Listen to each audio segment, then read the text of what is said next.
ಸಿಕ್ಬಿಟ್ಟಾಗ ಏನ್ ಉದ್ದೇಶನೋ ಏನೋ ಗೊತ್ತಿಲ್ಲ ನನಗೆ.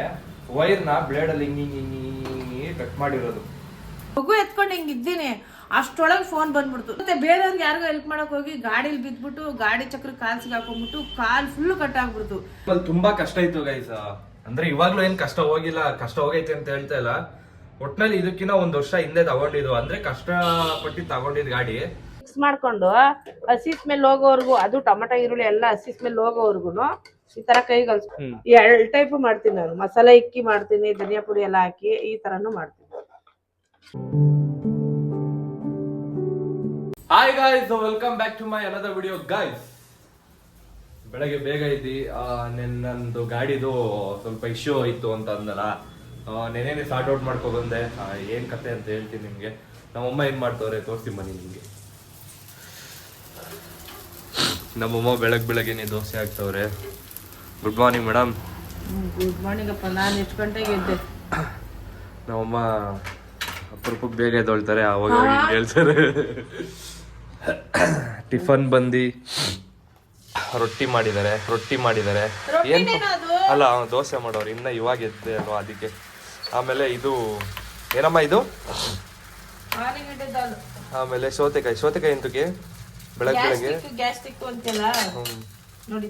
ಗೈಸ್ ಬೆಳಗ್ಗೆನೆ ತುಪ್ಪ ಹಾಕಿ ದೋಸೆ ಮಾಡಿಕೊಡ್ತಾರೆ. ತುಪ್ಪ ನಮ್ಮ ಅಮ್ಮನೇ ಗೈಸ್ ಮಾಡಿರೋದು. ಇದು ಹೆಂಗ್ ಮಾಡಿದ್ದಾರೆ ಏನು ಅಂತ ಅನ್ಬಿಟ್ಟು, ನಿಮ್ಗೆ ತುಪ್ಪ ಯಾವ ತರ ಮಾಡೋದು ಅಂತ ಅನ್ಬಿಟ್ಟು ನಿಮ್ಗೆ ಏನಾದ್ರು ವಿಡಿಯೋ ಬೇಕಂತ ಅಂದ್ರೆ ಕಮೆಂಟ್ ಸೆಕ್ಷನ್ ಅಲ್ಲಿ ಕಮೆಂಟ್ ಮಾಡಿ. ನಾನು ಯಾವ ತರ ಮಾಡ್ತಾರೆ ಅಂತ ಅನ್ಬಿಟ್ಟು ನಿಮ್ಗೆ ರೆಸಿಪಿ ಹೇಳ್ಕೊಡ್ತೀನಿ. ಹಾಲು ತಗೋತೀವಲ್ಲ ಅದ್ರೊಳಗೆ ಅದ್ರಲ್ಲಿ ಆರಾಮಾಗಿ ಮಾಡ್ಬೋದು ಗೈಸ್. ಅದು ಯಾವ ತರ ಅಂತ ಅನ್ಬಿಟ್ಟು ನಾನು ನಿಮ್ಗೆ ಬೇಕಂತ ಅಂದ್ರೆ ಹೇಳಿ ಕಮೆಂಟ್ ಸೆಕ್ಷನ್ ಅಲ್ಲಿ ನಾನು ನಿಮ್ಗೆ ತಿಳಿಸ್ಕೊಡ್ತೀನಿ. ನಮ್ಮ ಅಮ್ಮಂಗೆ ಇವತ್ತು ಒಂದ್ ಸತ್ಯ ಹೇಳ್ಬೇಕು. ನಾನು ಗಾಡಿ ರೆಡಿ ಮಾಡಿಸ್ಕೊ ಬಂದೆ ನಿನ್ನೆ, ಲೇಟ್ ಆಗಿ ಬಂದಿದ್ದು. ಏನಾಗಿತ್ತು ಅಂತ ಅಂದ್ರೆ ಗೈಸ್, ನಿಮಗೆ ಒಂದಷ್ಟು ಕ್ಲಿಪ್ಸ್ಗಳು ಹಾಕ್ತೀನಿ, ನೋಡ್ಕೊ ಬನ್ನಿ ಏನಾಗಿತ್ತು ಅಂತ ಅಂದ್ಬಿಟ್ಟು. ವೈರ್ ಇತ್ತಲ್ಲ, ನಾನು ಗಾಡಿನ ಸರ್ವಿಸ್ ಸೆಂಟ್ರಿಗೆ ಬಿಟ್ರೆ ಎಲ್ಲೂ ಬಿಡಲ್ಲ.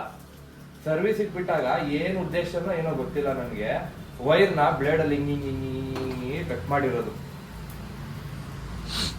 ವೈರ್ನ ಯಾರು ಗೊತ್ತಿಲ್ಲ. ನಾನು ಗಾಡಿನ ಸರ್ವಿಸ್ ಸೆಂಟರ್ ಬಿಟ್ರೆ ಸರ್ವಿಸಿಗೆ ಬಿಡೋದು ನೀನು? ನಾನ್ ಮಾಮೂಲಿ ವಿಜಯನಗರ, ಹೆಸರು ಹೇಳಂಗಿಲ್ಲ ಆದ್ರೂ ಹೇಳ್ತೀನಿ ಕೇಳಿ ಗೈಸ್. ವಿಜಯನಗರದಲ್ಲೇ ನಾನು ಬಿಡೋದು. ವಿಜಯನಗರದಲ್ಲಿ ಗಾಡಿ ತಗೊಂಡಿದ್ದಲ್ಲೇ, ನಾವು ಬಿಡ್ತಾ ಇದ್ದಿದ್ದು ಅಲ್ಲೇ. ಆ ಬ್ಲೇಡ್ ಅಲ್ಲಿ ಹಿಂಗ್ ಕುಯ್ದಿರೋ ತರ ಇಲಿ ಕಚ್ಚೈತಾ ಅಂತಾನು ನಾವು ನೋಡ್ದೋ. ಇಲಿ ಕಚ್ಚಿರೋದಲ್ಲ, ಅದು ಬ್ಲೇಡ್ ತಗೊಂಡು ಕುಯ್ದಿರೋದು ಹಿಂಗೆ 1-3 ಕಡೆ. ಆಮೇಲೆ ಇನ್ನೊಂದು, ಮಾಸ್ಕ್ ಯಾರು ತೆಗಿಯಕ್ಕಾಗಲ್ಲ ಮುಂದೆಗಡೆ, ತೆಗಿಬೇಕಂತ ಅಂದ್ರೆ ಸ್ವಲ್ಪ ಟೈಮ್ ಹಿಡಿಯುತ್ತೆ. ಮತ್ತೆ ಗಾಡಿ ನನ್ನ ಬಿಟ್ರೆ ನಾನು ಯಾರಿಗೂ ಕೊಡಲ್ಲ, ಅದೊಂದು. ಆಮೇಲೆ ಎಲ್ಲಾದ್ರೂ ಬಿಟ್ಟಿದ್ದೀನಿ, ಅವ್ರು ಈ ತರ ಮಾಡೋರೆ ಅಂತ ಅನ್ನಕ್ಕೆ ನಾನು ಎಲ್ಲೂ ಬಿಟ್ಟಿಲ್ಲ. ಗಾಡಿನ ತಗೊಂಡು ಜಾಸ್ತಿ ಇದಾಗಿಲ್ಲ. ಕರೆಕ್ಟ್ ಆಗಿ ಗೈಸ್ 1 ವರ್ಷ ಆಗೈತೆ. ಕರೆಕ್ಟ್ ಆಗಿ 1 ವರ್ಷ ಆಗೈತೆ. 1 ವರ್ಷ ಆಗೈತೆ ಕರೆಕ್ಟ್ ಆಗಿ. ಇವಾಗ ದೀಪಾವಳಿ ಹಬ್ಬ ಅಲ್ಲಮ್ಮ, ಈಗ 1 ವರ್ಷದ ಮೇಲೆ ಎಷ್ಟೋ ದಿವಸ ಆಗೈತೆ. ಅಷ್ಟೇ ಆಗಿರೋದು. ನನ್ ಗಾಡಿ ಮೇಲೆ ನಾನು ಒಂದೇ ಒಂದು ಸ್ಟಿಕ್ಕರ್ ಕೂಡ ಹಾಕ್ತಿಲ್ಲ. ಅದರಿಂದ ಏನೋ ಒಂದು ಉದ್ದೇಶ ಆಯ್ತು, ಅದಕ್ಕೋಸ್ಕರ ಸ್ಟಿಕ್ಕರ್ ಹಾಕ್ತಿಲ್ಲ. ಬ್ಯಾಕ್ ಟು ದ ಟಾಪಿಕ್ ಅಂತ ಬಂದ್ರೆ, ವೈರ್ನೆಲ್ಲ ಬ್ಲೇಡ್ ಅಲ್ಲಿ ಕಟ್ ಮಾಡಿದ್ದಾರೆ. ಎಲ್ಲ ಕಟ್ ಮಾಡಾರೆ. ಚೆನ್ನಾಗಿತ್ತಲ್ಲ. ಇಲ್ಲಿ ಅಂತ ಇಲ್ಲಿ ಕಟ್ ಮಾಡಿದ್ರೆ ಗೊತ್ತಾಗ್ಬಿಡೋದು ಬಿಡಿ.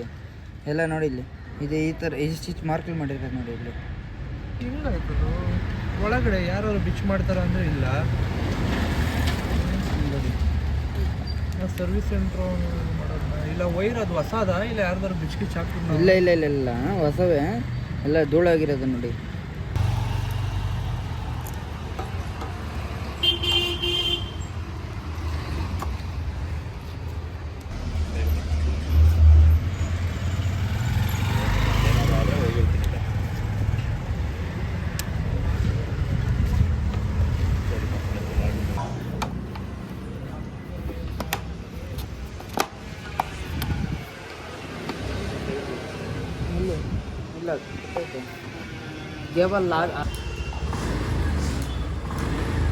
ನಾನು ಯೂಶಲಿ ಸರ್ವಿಸ್ ಸೆಂಟರ್ಗೆ ಬಿಡೋದು. ಅದೇನಾಗೈತೆ, ವೈರ್ ಬಂದು ಕಬ್ನ ಟಚ್ ಆಗೈತೆ, ಸರಿನಾ? ನನ್ನ ಗಾಡಿ ಫುಲ್ಲು ಅರ್ಥಿಂಗಲ್ಲೇ ಐತೆ.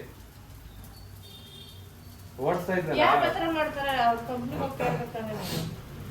ನನ್ ಗಾಡಿ ಫುಲ್ಲು ಗೈಸ್, ಕಬ್ನಕ್ಕೆ ವೈರ್ ಟಚ್ ಆಗಿ ಅದು ಬಲ್ಪ್ ಇದಾಗೈತೆ. ಹಂಗು ಬಲ್ಪ್ ಒರಿಜಿನಲ್ ಬಲ್ಪ್ ಅಲ್ವಾ ಅದು, ಒಂದ್ಸಲಿ ಸ್ಪಾಟ್ ಕೊಟ್ಟೈತೆ. ಆ ಬಲ್ಪ್ ಮೇಲ್ಗಡೆ ಬ್ಲಾಕ್ ಕಲರ್ ಒಂಥರ ಆಗೈತೆ, ಆದ್ರೂ ಬಲ್ಪ್ ಏನೂ ಆಗಿಲ್ಲ.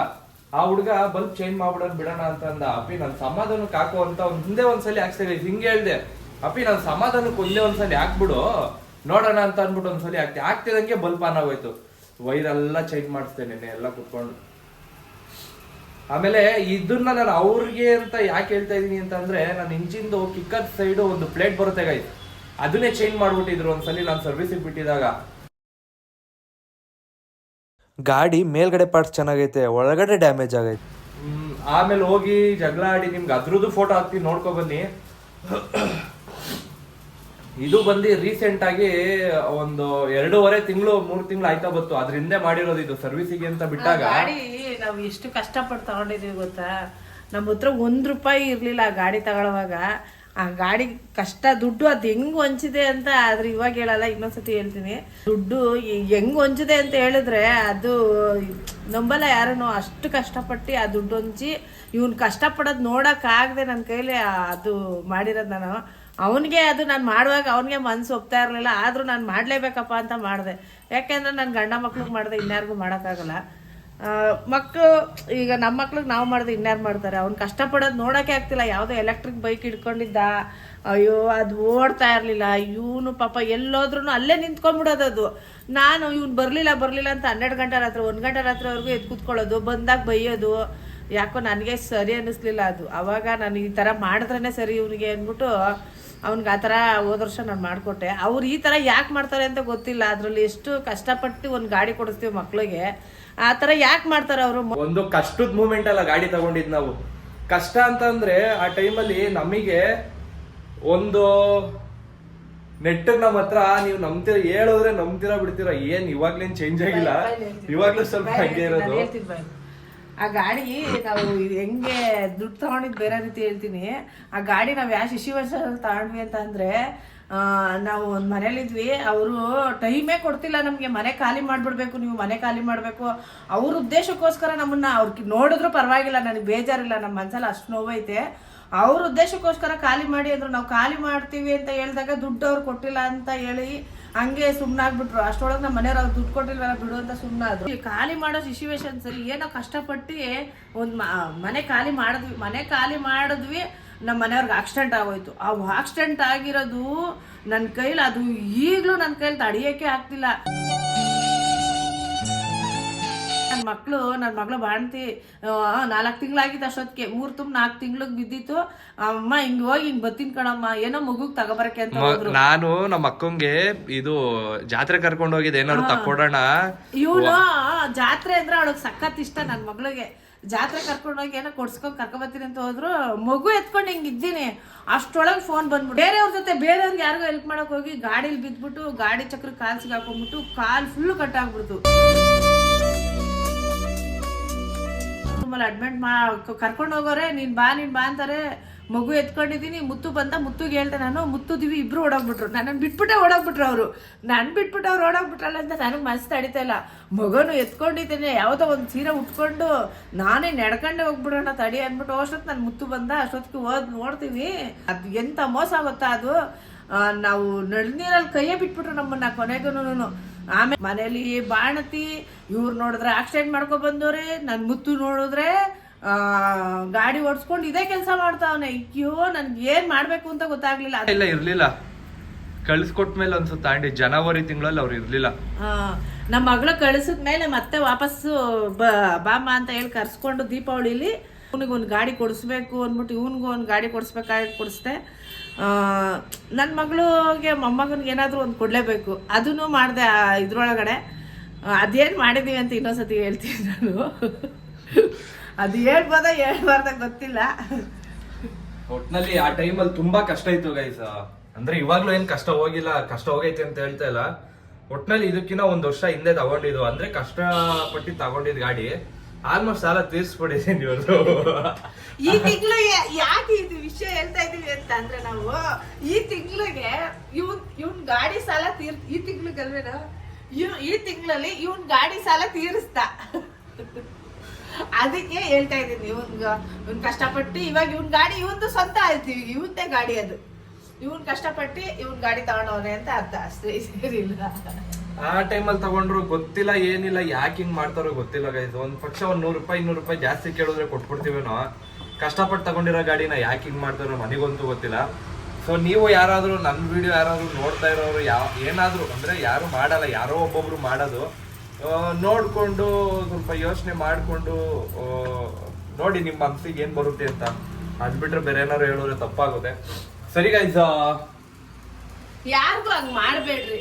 ಒಬ್ಬೊಬ್ರು ಒಂದೊಂದು ಕನ್ಸಿರುತ್ತೆ, ಒಬ್ಬೊಬ್ರದ್ದು ಒಂದು ನೋವಿರುತ್ತೆ. ನೀವು ವಿಜಯನಗರದಲ್ಲಿ ಶೋರೂಮ್ ಅವ್ರ ವಿಡಿಯೋ ನೋಡ್ತಾ ಇದ್ರೆ ನಿಮ್ಗೂ ಹೇಳ್ತೀನಿ, ಆತರ ಮಾಡಕ್ ಹೋಗ್ಬೇಡಿ. ಬೇಕಾದ್ರೆ ಇನ್ನೂ ಒಂದು 100 ರೂಪಾಯಿ ಎಕ್ಸ್ಟ್ರಾ ತಗೊಳ್ಳಿ. ನೀವೇನ್ ಸರ್ವಿಸ್ ಚಾರ್ಜ್ ಮಾಡಿರ್ತೀರೋ ಇನ್ನೂ ಒಂದು 100 ರೂಪಾಯಿ ಎಕ್ಸ್ಟ್ರಾ ತಗೊಳ್ಳಿ, ಯಾವಾಗ್ಲೂ ಒಂದು 200 ರೂಪಾಯಿ ಎಕ್ಸ್ಟ್ರಾ ತಗೊಳ್ಳಿ. ಆತರ ನೋವು ಮಾತ್ರ ಮಾಡಕ್ ಹೋಗ್ಬೇಡಿ. ಅದಕ್ಕಿಂತ ದೊಡ್ಡ ಯಾವ್ದು ಇಲ್ಲ. ನನ್ಗೆ ಅವ್ನು ಇವಾಗ ಹೇಳ್ಬಿಟ್ನಾ, ನನಗೆ ಅದು ಒಂಥರ ತಲೆಲೇ ಕುತ್ಕೊಂಡ್ಬಿಡುತ್ತೆ. ಏನೇ ವಿಷಯ ಆಗ್ಲಿ ನನ್ ಕೈ ತಲೆಯಿಂದ ನಾನು ಅದಕ್ಕೆ ಹೇಳಕ್ ಹೋಗಲ್ಲ ಇವ್ರಿಗೆ, ನಾನು ಅದಕ್ಕೆ ಏನು ಹೇಳಕ್ ಹೋಗಲ್ಲ. ನಾವ್ ಏನ್ ಗೊತ್ತಾ, ನಾವು ಅಷ್ಟ್ ಕಷ್ಟಪಟ್ಟಿದ್ಕೆ ಬೆಲೆ ಇಲ್ವಾ ಹೋಗ್ಲಿ. ಏನಣ್ಣ ಈ ತರ ಎಲ್ಲ ಮಾಡೋದ್ ತಪ್ಪು, ನೀವು ಮಾಡ್ಬೇಡಿ. ನೀವು ಜಾಸ್ತಿ ಎಕ್ಸ್ಟ್ರಾ ಬೇಕಾದ್ರೆ ಒಂದ್ 200 ರೂಪಾಯಿ ಎಕ್ಸ್ಟ್ರಾ ತಗೊಳ್ಳಿ. ಯಾವತ್ತು ಯಾರಿಗೆ ಆಗ್ಲಿ ಈ ತರ ಮಾಡಕ್ ಹೋಗ್ಬೇಡಿ. ಬಡವರು ಅಂತ ಅಲ್ಲ, ಸಾವುಕಾರು ಅಂತ ಅಲ್ಲ, ಯಾರಿಗೂ ಈ ತರ ಮಾಡಕ್ ಹೋಗ್ಬೇಡಿ. ನನ್ ಮೇನ್ ಅವ್ರಿಗೆ ಅಂತ ಹೇಳಕ್ ಕಾರಣನೇ ನಂದು ಇಂಜಿನ್ದು ಸೈಡ್ ಕಿಕ್ಕರ್ ಹತ್ರ ಪ್ಲೇಟ್ ಚೇಂಜ್ ಮಾಡ್ಬಿಟ್ಟಿದ್ರು.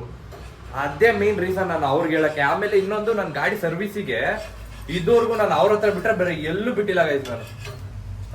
ಅದಕ್ಕೇನೆ ನಾನು ಇಷ್ಟು ಕಾನ್ಫಿಡೆನ್ಸ್ ಆಗಿ ಹೇಳ್ತಾ ಇರೋದು. ನನ್ನ ಗಾಡಿ ಯಾರಿಗೂ ಕೊಡೋದು ಇಲ್ಲ. ನನ್ನ ಗಾಡಿ 24 ಅವರ್ಸ್ ನನ್ನ ಹತ್ರನೇ ಇರುತ್ತೆ. ಬಿಡಿ ಹೋಗ್ಲಿ, ಅಯ್ಯೋ ಆಗಿದ್ದಾಗೋಯ್ತು. Just move on guys. Tiffin ಮಾಡ್ಕೊಂಡು ಹೊರಗಡೆ ಸ್ವಲ್ಪ ಕೆಲಸ ಐತೆ, ಮುಗಿಸ್ಕೊಂಡ್ ಬಂದು ನಿಮಗೆ ಆಮೇಲೆ ಸಿಗ್ತೀನಿ ನಾನು. ಬನ್ನಿ ಗೈಸ್, ಟಿಫನ್ ಮಾಡ್ಕೊಂಡು ಹೊರಡ್ತೀನಿ ನಾನು. ಬಾಯ್ ಬಾಯ್. Few moments later.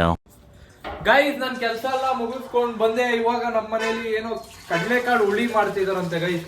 ರೆಸಿಪಿ ಹೇಳ್ಕೊಡ್ತಾರೆ ನೋಡಿ ನಮ್ಮ ಅಮ್ಮ ಯಾವ ತರ ಮಾಡೋದು ಅಂತ. ಹೇಳಿ ಅಮ್ಮ, ಏನೇನ್ ಹಾಕೋದು, ಏನೇನ್ ಮಾಡ್ತಾ ಇದೀರಾ, ಹೆಂಗ್ ಮಾಡ್ಬೇಕು? ಕಡಲೆಕಾಳು ನೆನ್ಸ್ಕೊಳ್ಳೋದು, ಕಡಲೆಕಾಳು ಬಟಾಣಿ ನೆನ್ಸ್ಕೊಳ್ಳೋದು. ಇದಕ್ಕೆ ಒಂದು ಆಲೂಗೆಡ್ಡೆ, ಒಂದು ಟೊಮೊಟೊ ಹಾಕೋದು. ಒಂದು ಆಲೂಗೆಡ್ಡೆ, ಒಂದು ಟೊಮೊಟೊ ಹಾಕಿದ್ಮೇಲೆ ಇದು ಮಸಾಲೆ, ಕಾಯಿ ಮಾಮೂಲಿ 3 ಟೊಮೊಟೊ. ಜನದ ಮೇಲೆ ಡಿಫೆಂಡ್. ನಾವು ಇರೋದು 3 ಜನ ಅಲ್ಲ, 3 ಟೊಮೊಟೊ, 2 ಈರುಳ್ಳಿ, ಕೊತ್ತಂಬರಿ ಸೊಪ್ಪು, ಕಾಯಿ ಅಷ್ಟೇನೆ. ಒಟ್ನಲ್ಲಿ ಒಬ್ಬೊಬ್ರು ಒಂದೊಂದು ಟೊಮೊಟೊ ಅನ್ನೋ ಲೆಕ್ಕಾಚಾರನಾ? ಇಲ್ಲ, ಇನ್ನೊಂದು ಟೊಮೊಟೊ ಒಗ್ಗರಣೆಗೆ ಹಾಕ್ತೀನಿ. 4 ಟೊಮೊಟೊ ಹಾಕ್ತೀನಿ. 4 ಟೊಮೊಟೊ ಮತ್ತೆ 2 ಈರುಳ್ಳಿ, 1-2 ಬೆಳ್ಳುಳ್ಳಿ, ಸಾಂಬಾರ್ ಪುಡಿ. ಆದ್ರೆ ಒಬ್ರಿಗೆ 1 ಕಾಲ್ ಟೊಮೊಟೊ ಅಂತ ಅರ್ಥ. ಗೈಸ್, ಇವಾಗ ಫಸ್ಟ್ ಒಗ್ಗರಣೆ ಹಾಕೋಬೇಕು. ಮಾಮೂಲಿ ಕರ್ಬೇವಿನ ಸೊಪ್ಪು, ಸ್ವಲ್ಪ ಎಣ್ಣೆ ಹಾಕಿ, ಸಾಸಿವೆ ಹಾಕಿ, ಈರುಳ್ಳಿ ಹಾಕಿ, ಸ್ವಲ್ಪ ಕರ್ಬೇವಿನ ಸೊಪ್ಪು ಹಾಕಿ ನೀಟಾಗಿ ಒಗ್ಗರಣೆ ಮಾಡ್ಕೋಬೇಕು ಫಸ್ಟ್. ಆಮೇಲೆ ಬೆಳ್ಳುಳ್ಳಿನ ಜಜ್ಜಿರೋದನ್ನ ಹಾಕೋಬೇಕು. ಆಮೇಲೆ ನೀಟಾಗಿ ಕೆಂಪಾಳ ಫ್ರೈ ಮಾಡ್ಕೊಳ್ಳಿ. ಆಮೇಲೆ ನೆಕ್ಸ್ಟ್ ಹಚ್ಚಿರೋ ಟೊಮೊಟೊನ ಅದ್ರೊಳಗಡೆ ಹಾಕೋಬೇಕು. ಅದನ್ನು ನೀಟಾಗಿ ಫ್ರೈ ಮಾಡ್ಕೊಳ್ಳಿ. ಆಮೇಲೆ ತೊಳ್ದಿ ನೆನ್ಸಿರೋ ಕಾಳನ್ನ ಹಾಕೋಬೇಕು ಇದ್ರೊಳಗಡೆ. ಹೋಗ್ಬೇಕಲ್ವಾ, ಚೆನ್ನಾಗಿ ಅದ್ರೊಳಗೆ ಫ್ರೈ ಮಾಡ್ಕೊಬೇಕು. ಕಾಳೆಲ್ಲ ಹಸಿ ಸ್ಮೆಲ್ ಹೋಗೋವರೆಗೂ ಈ ತರ ಹುರ್ಕೋಬೇಕು ಚೆನ್ನಾಗಿ. ರುಬ್ಬಿರೋದು ಮಸಾಲೆ ಹಾಕ್ತಾ ಇದ್ದೀನಿ. ಈರುಳ್ಳಿ, ಟೊಮೆಟೊ, ಒಂದೇ ಒಂದು ಅರ್ಧ ಬೆಳ್ಳುಳ್ಳಿ ಎಲ್ಲ ಹಾಕಿ ರುಬ್ಬಿರೋ ಮಸಾಲೆನ ಒಳಗಡೆ ಹಾಕ್ತಿದ್ದಾರೆ. ಕೊತ್ತಂಬರಿ ಇವೆಲ್ಲ ಹಾಕಿ ರುಬ್ಬಿಟ್ಟಿರೋದು. ಹುಳಿ ಸಾಂಬಾರ್ ಪೌಡರ್ ಹಾಕ್ತೀನಿ. ಹುಳಿ ಸಾಂಬಾರ್ ಪೌಡರ್ ಹಾಕ್ಬಿಟ್ಟು ರುಬ್ಬಿಟ್ಟು ಇದ್ರೊಳಗೆ ಹಾಕೋದಷ್ಟೇ. ಅಯ್ಯೋ, ಇದೇನು 10 ನಿಮಿಷ ಸಾಂಬಾರ್ ಅಷ್ಟೇ. ಕಾಳೊಂದು ಎಂದಿದ್ರೆ ಒಂದು 10 ನಿಮಿಷ. ಎಲ್ಲ ಈ ತರ ಮಿಕ್ಸ್ ಮಾಡ್ಕೊಂಡು ಹಸಿ ಸ್ಮೆಲ್ ಹೋಗೋವರೆಗೂ, ಅದು ಟೊಮೊಟೊ ಈರುಳ್ಳಿ ಎಲ್ಲ ಹಸಿ ಸ್ಮೆಲ್ ಹೋಗೋವರೆಗೂ ಈ ತರ ಕೈ ಕಲ್ಸ್ಕೋಬೇಕು. ಹಿಂಗೆಲ್ಲ ನೀಟಾಗಿ ಕಲ್ಸ್ಬೇಕು. ನೀಟಾಗಿ ತಿರುಗ್ಕೊಂಡು ಈ ತರ ಎಲ್ಲ ನೋಡಿಲಿ, ಈ ತರ ಎಲ್ಲ ಬೆಂದಿ ನೋಡಿಲ್ಲ, ಆ ತರ ಎಲ್ಲ ಎಣ್ಣೆ ತರ ಬಿಟ್ಕೊಂತಾ ಇರುತ್ತೆ ಎಲ್ಲೋಡಲ್ಲಿ. ಅವಾಗ ಇದು ನೀರ್ ಹಾಕೋದು, ಮಸಾಲೆ. ಎಷ್ಟು ಬೇಕು ನಮ್ಗೆ ನೀರು. ಅನ್ನಕ್ಕೂ ಬೇಕಾದ್ರೂ ಮಾಡ್ಕೋಬಹುದು, ಸಾಂಬಾರು ಮತ್ತೆ ಇದಕ್ಕೆ ಇಡ್ಲಿ ದೋಸೆಗೆ ಹೆಂಗ್ ಬೇಕೋ ಹಂಗೆ ನಿಮ್ ಇಷ್ಟ. ತೆಳ್ಳಗ್ ಬೇಕಾದ್ರೂ ಮಾಡ್ಕೊಳ್ಬಹುದು, ಗಟ್ಟಿಗೆ ಬೇಕಾದ್ರೂ ಮಾಡ್ಕೋಬಹುದು. ಇದನ್ನ ಮಸಾಲೆ ಇಕ್ಕಿ ಮಾಡ್ತೀವಿ ನಾವು. ಮಸಾಲೆ ಇಕ್ತೀವಿ, 2 ಟೈಪ್ ಮಾಡ್ತೀನಿ ನಾನು. ಮಸಾಲೆ ಇಕ್ಕಿ ಮಾಡ್ತೀನಿ, ಧನಿಯಾ ಪುಡಿ ಎಲ್ಲ ಹಾಕಿ, ಈ ತರಾನು ಮಾಡ್ತೀನಿ. ನಿಮ್ಗೆ ಎಷ್ಟು ರುಚಿಗೆ ತಕ್ಕಷ್ಟು ಉಪ್ಪು ಹಾಕೊಳ್ಳಿ. ರುಬ್ತಿರಲ್ಲ ಅದ್ರೊಳಗಡೆ ಏನೇನ್ ಹಾಕಿದ್ರ? ಟೊಮೊಟೊ ಹೇಳಿದ್ನಲ್ಲ ಅವಾಗ್ಲೇ, ಟೊಮೊಟೊ ಮತ್ತೆ ಈರುಳ್ಳಿ, ತೆಂಗಿನಕಾಯಿ, ಕೊತ್ತಂಬರಿ ಸೊಪ್ಪು, ಒಂದು ಅರ್ಧ ಗೆಡ್ಡೆ ಬೆಳ್ಳುಳ್ಳಿ, ಇಷ್ಟು ಹಾಕ್ಬಿಟ್ಟು ರುಬ್ಬದಷ್ಟೇ, ಇನ್ನೇನಿಲ್ಲ. ಅಷ್ಟೇನೆ ಈಜಿ. ಏನಂತ ಜಾಸ್ತಿ ಖರ್ಚೇನ್ ಬೇಕಾಗಲ್ಲ. ಜಾಸ್ತಿ ಐಟಮ್ ಹಾಕೋದು ಏನಿಲ್ಲ. ಈ ಬಿಸ್ಲಿಗೂ ಇದಕ್ಕೂ ಎಲ್ಲ ಈ ತರ ಸಾಂಬಾರ್ ಸರಿ.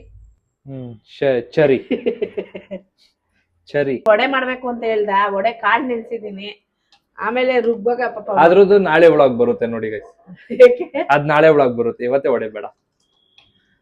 ಹಾಗಾದ್ರೆ ನಾಳೆ ನೆನೆ ಹಾಕ್ತೀನಿ ಗೈಸ್. ಹೌದಾ, ಇನ್ನ ನೆನ್ಯಾಕಿಲ್ವಾ ಹ. ಗೈಸ್? ಒಡೆ ಬ್ಲಾಗ್ ನಾಳೆ ಬರುತ್ತೆ ನೋಡಿ. ನೆಕ್ಸ್ಟ್ ಇನ್ನೇನಿಲ್ಲ, ಕ್ಯಾಪ್ ಹಾಕೋದು, ಇನ್ನೊಂದ್ಸತಿ ತಿರುಗ್ಬಿಟ್ಟು ಸಾಂಬಾರ್ ಪುಡಿ ಹೇಳಲಿಲ್ಲ ನಾನು. ಸಾಂಬಾರ್ ಪುಡಿನೂ ಅಷ್ಟೇ ನಾನು 2 ಸ್ಪೂನ್ ಹಾಕ್ತೀನಿ. ಸ್ವಲ್ಪ ಖಾರ ಕಮ್ಮಿನೇ ಮಾಡಿದ್ದೀನಿ. ಒಂದು 2 ಸ್ಪೂನ್ ಸಾಂಬಾರ್ ಪುಡಿ ಆದರೆ ನನಗೆ ಕರೆಕ್ಟಾಗಿರುತ್ತೆ. ಸಾಂಬಾರ್ ಪುಡಿ ಇಷ್ಟು ಈ ಸ್ಪೂನಲ್ಲಿ 2 ಸ್ಪೂನ್ ಹಾಕ್ತೀನಿ ನಾನು. ಮಾಮೂಲಿ ಗೈಸ್, ಈ ಸ್ಪೂನ್ 2 ಸ್ಪೂನ್ ಹಾಕ್ತೀನಿ. ಅದರಲ್ಲಿ 2 ಸ್ಪೂನ್ ಹಾಕ್ತೀನಿ. ಹಿಂಗೆ ತಿರುಗ್ಬಿಟ್ಟು ನೀಟಾಗಿ ಕ್ಯಾಪ್ ಹಾಕ್ತೀನಿ. ಅಷ್ಟೇ. ಎಷ್ಟು ಕುಕ್ ಕೂಗ್ಬೇಕು? ಇದು ಈಗ ನಾವು ಪ್ರೆಷರ್ ಬಂದೆಟ್ಗೆ ತೆಗ್ದ್ಬಿಡ್ತೀವಲ್ಲ, ಒಂದು 3 ಕೂಗಬೇಕು. ಒಟ್ನಲ್ಲಿ 3 ಕೂಗ್ ಅಂತೆ ಗೈಸ್. 3 ಕೂಗ್ ಆದ್ಮೇಲೆ ಬರೋಣ. ಓಕೆ, 3 ಕೂಗು.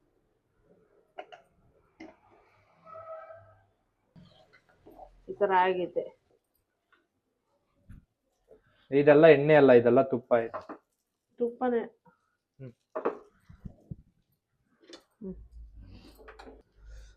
ಗೈಸ್ ಇವಾಗ ದೋಸೆ ಜೊತೆ ಕೊಟ್ಟಿದ್ದಾರೆ.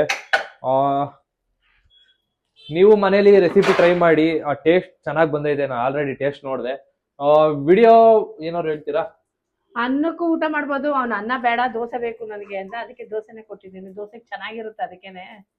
ಓಕೆ ಗೈಸ್, ವಿಡಿಯೋನ ಎಲ್ಲೇ ಎಂಡ್ ಮಾಡ್ತೀನಿ. ವಿಡಿಯೋ ಇಷ್ಟ ಆಗಿದ್ರೆ ಲೈಕ್ ಮಾಡಿ, ಶೇರ್ ಮಾಡಿ, ಸಬ್ಸ್ಕ್ರೈಬ್ ಮಾಡಿ. Thank you for watching. Lots of love. Take care guys. ಸಿಗೋಣ ನಾಳೆ ವಿಡಿಯೋದಲ್ಲಿ. ಬೈ ಬಾಯ್.